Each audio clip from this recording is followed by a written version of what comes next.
gonna be awful. Alright, so it's on.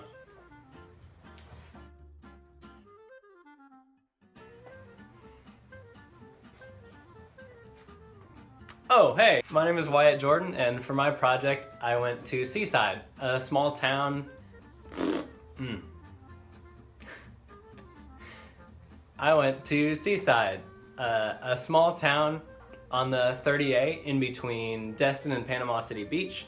Although town is a pretty big overstatement because it's only about 80 acres, which in comparison Tallahassee is about 66,000. So Seaside is a little bit compact, which is a design choice by the founder Robert Davis and architect Andre Duaney, among other consultants. They wanted the town to have a sense of ease of travel and overall living. They wanted people to be able to go to church, school, work, and the beach all in one day and all without a car, and I think they were able to do that pretty successfully. Another design aspect of Seaside that was ultimately successful is a thing called incremental development, where these buildings that they had were only one story to begin with, and then they went up 2, 3, 4 stories as they had more money to go on and build those, instead of planning a 4-story building that's expensive and then not being able to pay it off and not being able to ultimately use it. So that plan, incremental development, was used for individual buildings as well as the town as a whole. So it started off with one building, 1 story, and then multiple buildings, 1 story, and then the stories and the buildings went up as time went on.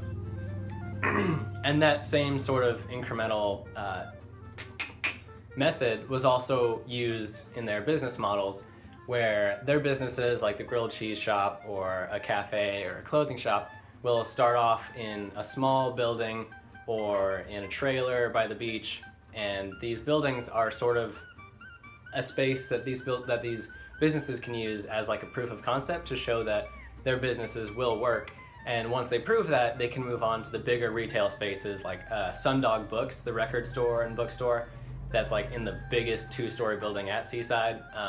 Started off in like a small building or trailer. And so development and business aside, Seaside also has some pretty cool sustainable aspects to it that you wouldn't really notice unless you've done research on it. A lot of the buildings there are indoor and outdoor, so they don't need air conditioning, and so they have that part of their carbon footprint eliminated, which is a pretty substantial part of it.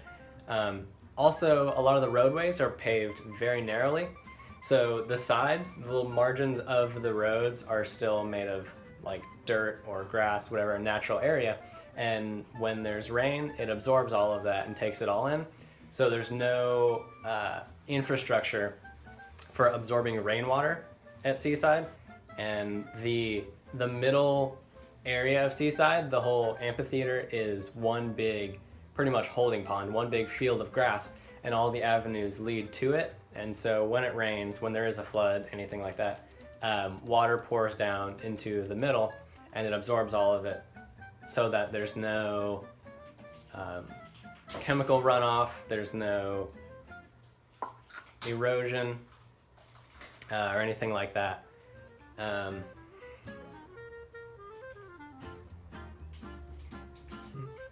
All this is to say that Seaside is a really cool place to visit, an even cooler place to live, but that there's a lot more to it than you really might think.